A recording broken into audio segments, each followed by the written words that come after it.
멀리하고 유혹의 순간에 진리를 택하라는 제목을 가지고 함께 은혜를 나누려고 합니다. 오늘 본문 11절은 이렇게 시작이 됩니다. 그러할 때에 요셉이 그의 일을 하러 그 집에 들어갔더니 그 집 사람들은 하나도 거기에 없었더라. 그 집 사람들은 하나도 거기에 없었더라. 여러분, 유혹이라는 차원에서 보면 굉장히 소름 끼치는 그런 장면이 아닌가 싶습니다. 아주 그 완벽한 타이밍, 완벽한 조건, 아무도 보는 눈이 없는 바로 그 순간 범죄할 수 있도록 밥상이 다 차려진 그런 상태였습니다. 이제 숟가락을 들고 이제 떠먹기만 하면 되는 그런 상태죠. 거기에 12절은 또 이렇게 말씀합니다. 그 여인이 그의 옷을 잡고 이르되 나와 동침하자. 거기다가 이제 강권까지 이제 하는 것입니다. 여러분, 이런 상황에서 그 죄의 유혹을 뿌리치기가 쉬울까요? 여러분, 정말 어려운 상황이죠. 그런데 요셉은 뿌리쳤다고 했습니다. 그는 말씀의 기준이 분명했으니까요. 그는 코람되어 하나님 앞에서 사는 인생을 살았기 때문입니다. 여러분, 그러므로 죄를 멀리하고 유혹의 순간에 진리를 택하라, 이 제목을 가지고 죄의 유혹을 용기 있게 떨쳐버린 요셉을 통해서 은혜를 나누시기를 주님의 이름으로 축원합니다. 요셉이 17세 소년으로 애굽에 잡혀간 지 이제 몇 년의 시간이 지났을 것입니다. 그러니까 12대장 보디발의 집에서 가정 총무가 되었겠죠. 20대의 건장한 청년이 되었을 것입니다. 12대장의 집이면 나름은 이제 중견기업 또는 대기업 이런 사원이 된 것과 비슷하지 않았겠습니까? 그때 공장 있고 그럴 때 아니니까 사실 12대장의 집에 이렇게 그 모든 일을 맡은 일이라면 굉장히 나름대로는 그 요셉이 출세했을 것입니다. 얼마나 멋졌을까요? 여러분, 성경은 그의 용모가 빼어나고 아름다웠다고 그렇게 성경은 기록합니다. 아주 매력이 넘치는 그런 남자가 된 것입니다. 그러니까 보디발의 아내의 눈에도 멋진 남자로 보였을 것입니다. 그래서 그 여인이 매일같이 요셉을 유혹했던 것입니다. 영적으로 이 모습을 볼 때 요셉의 인생이 영적으로 보면 겉으로 보면은 참 잘 나가고 되게 멋있지만 영적으로 보면은 참 요셉의 인생이 참으로 기구하다라는 생각이 듭니다. 정말 기구합니다. 어쩌면 세상이 요셉을 그렇게까지 가만두지 않고 그렇게 괴롭힐 수 있을까, 이런 생각이 들지 않습니까? 그의 인생을 아버지 야곱이 임종 직전에 그 축복기도 속에 이렇게 표현을 합니다. 창세기 49장 23절 24절을 보면 활 쏘는 자가 그를 학대하며 적개심을 가지고 그를 쏘았으나 요셉의 활은 도리어 굳세며 그의 팔은 힘이 있으니 이는 야곱의 전능자 이스라엘의 반석인 목자의 손을 힘입음이라. 아멘. 활 쏘는 자가 그를 학대하며 적개심을 가지고 그를 쏘았다. 맞습니다. 그는 정말 총 맞은 사람이 아니라 총 맞은 것처럼이 아니라 그는 활 맞은 사람 같은, 그런 화살을 맞은 사람 같은 사람이죠. 형제들이 쏜 질투의 화살, 그 질투의 화살이 첫 번째 공격이었습니다. 그리고 지금 보디발의 아내가 또 요셉을 향해서 그렇게 총이 아니라 화살을 쏘아대는 것입니다. 여러분, 유혹의 화살이죠. 그것을 매일같이 쏘았다고 했습니다. 물론 이 화살은 무섭지는 않았겠죠. 부드러웠습니다. 달콤했습니다. 나와 동침하자는 아주 심쿵한 그런 화살이었습니다. 총 맞은 것처럼의 그런 총이겠죠. 만약 여러분이 요셉이라면 솔직히 흔들리지 않겠습니까? 여러분, 아무도 없는데요, 아무도 없는 데서 이 여주인의 요구만 들어주면 이제 주인처럼 떵떵거리면서 살 수 있는데, 어쩌면 이것이 이게 하나님이 나한테 그동안 형들 때문에 고생했는데 하나님이 나한테 주신 위로의 서비스인가, 이런 생각도 착각할 수도 있지 않았을까요? 여러분, 하지만 요셉은 거절했습니다. 그러자 이 여인이 마지막 승부수를 던졌습니다. 오늘 본문 12절 말씀 같이 읽겠습니다. 시작.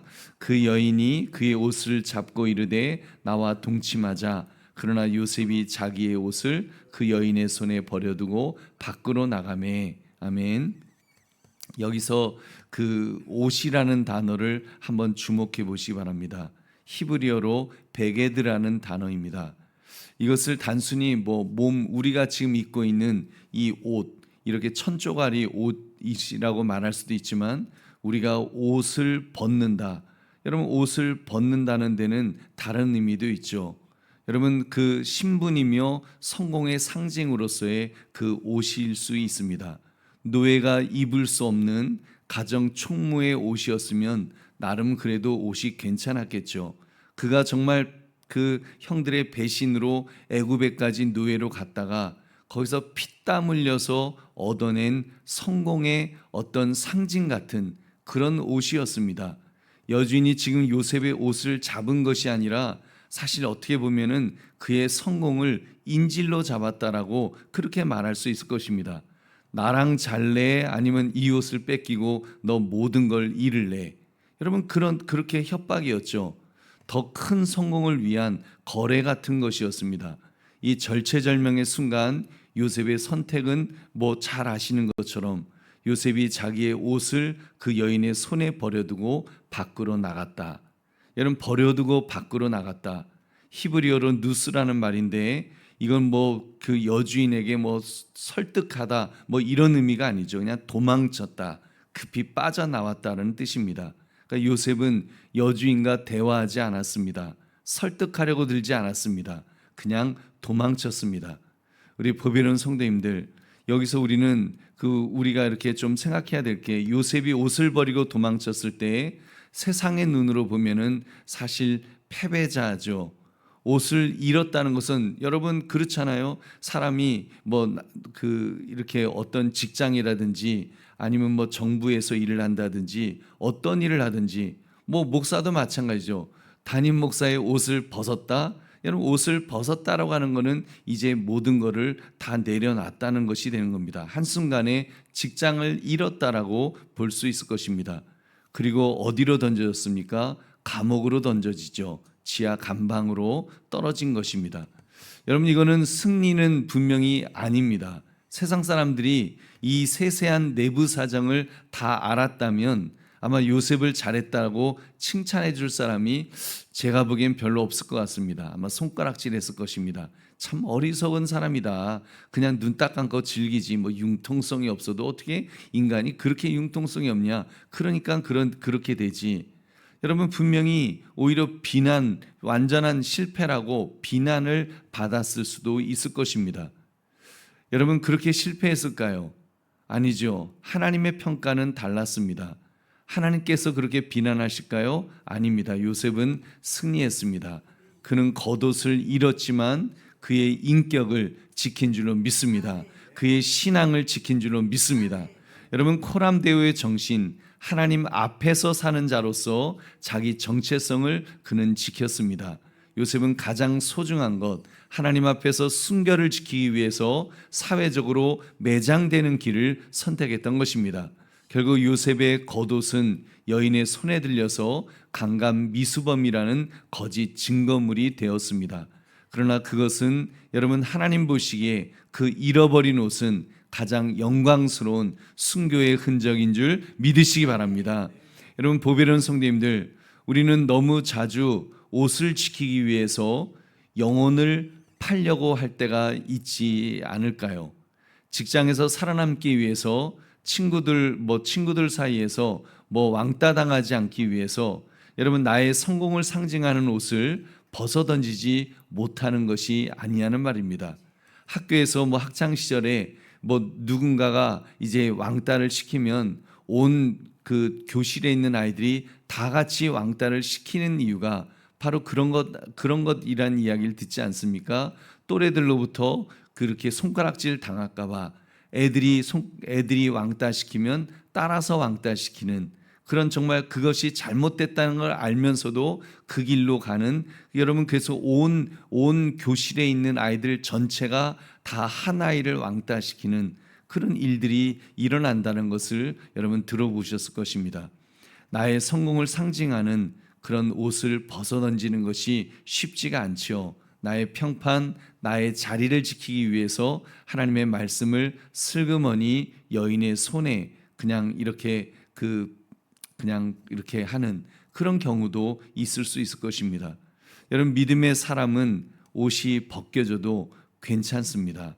진리를 위하여 하나님의 말씀을 지키기 위해서 옷이 벗겨져야 된다면 여러분, 우리가 그것을 벗어 던져도 망하지 않을 줄로 믿습니다.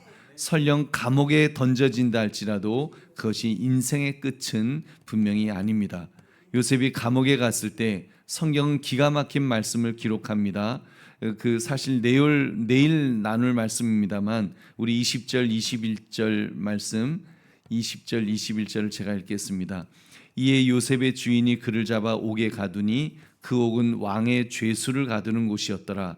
요셉이 옥에 갇혔으나 여호와께서 요셉과 함께 하시고 그에게 인자를 더하사 간수장에게 은혜를 받게 하시매. 아멘. 여호와께서 요셉과 함께 하시고, 여러분, 화려한 보디발의 저택이 있을 때보다 죄를 짓지 않으려고 던져진 차가운 감옥에서 오히려 하나님의 임재는 더 강력하게 빛난 줄로 믿습니다. 여러분, 다시 또 말씀드리지만 유혹은 싸워서 이기는 것이 아닙니다. 여러분, 유혹을 싸워서 이기려고 하면 여러분 이길 수 없습니다. 삼손은 유혹과 싸우려다가 유혹의 품 안에 안겨서 눈알이 뽑히고 결국 죽임을 당했습니다. 다윗은 유혹을 쳐다보다가 그냥 그 자리에서 무너져 내렸습니다. 여러분, 오직 요셉만이 도망침으로써 승리한 줄 믿으시기 바랍니다. 오늘 말씀을 내 삶에 늘 적용하며 그렇게 살아갑시다. 혹시라도 여러분의 스마트폰에 이상한 것이 뜰 때가 있지 않습니까? 그러면 여러분 끄십시오. 끄는 것이 도망치는 것입니다. 여러분, 술자리에 유혹이 있습니까? 그러면 자리를 박차고 도망 나오는 것이 그게 답입니다. 2차까지 끌려가면서 주여 이 유혹에서 이기게 하여 주십시오. 여러분, 이런 기도하면 안 될 것 같습니다. 그 기도는 가짜니까요. 유혹을 상대하기 위해서는 여러분 하나님께 싸울 힘을 달라고 기도하기 전에 도망갈 다리를 달라고, 도망갈 다리 힘을 달라고 우리가 기도해야 될 줄로 믿습니다. 이제 말씀을 맺습니다. 우리 보배로운 성도님들, 요셉처럼 여러분이 입고 있는 옷을 벗게 될까 봐 여러분 두려워하지 맙시다. 자리를 지키느라고 전전긍긍하지 마십시오. 세상이 주는 성공의 옷, 인정의 옷, 그거 다 벗어 던져도 괜찮습니다. 명백히 여러분 진리를 지킨 일이라면 벗어 던지는 것이 여러분 옳은 줄로 믿습니다. 왜 예수 믿는다는 성도들이 한 번씩 포토전에 서서 이렇게 뉴스 보면은 분명히 저 사람 어느 교회에 안수 집사라는데 어느 교회에 다닌다는데, 그런데 이렇게 포토전에 서는 그런 아주 출세한 그런 분들을 우리가 보지 않습니까? 그분들이 그렇게 포토전에 서서 이렇게 있는데 그분들이 진리를 지키느라고 포토전에 서는 것 저는 한 번도 본 적이 없습니다. 진리를 지키는 것이 아니라 오히려 그 옷 못 벗겠다고 자리를 지키려다가 결국은 진리의 말씀을 버렸기 때문에, 여러분 하나님도 버리시고 세상이 응징하는 그 자리에 서는 것이 아니겠습니까? 여러분, 그런 점에서 믿음의 사람은 기준이 분명해야 합니다. 여러분, 오해하지 마십시오. 파리똥도 똥이라고 무조건 벗으라는 말은 아닙니다. 자리를 지켜야지요. 하나님이 주신 자리를 지키면서 선한 영향력을 끼칠 수 있는 한 끼치는 것도 믿음의 사람의 분명히 모습입니다. 그러나 요셉처럼 정말 지금 이렇게 이 오늘 본문처럼 명백하게 하나님이나 세상이냐 명백한 그 유혹 앞에 섰을 때 그때 단호하게 선택하자는 것입니다. 유혹의 순간에 진리를 선택해야 될 줄로 믿습니다. 내가 죄악의 자리에 있다면 그 옷을 벗어 던지고 뛰쳐나와야 합니다.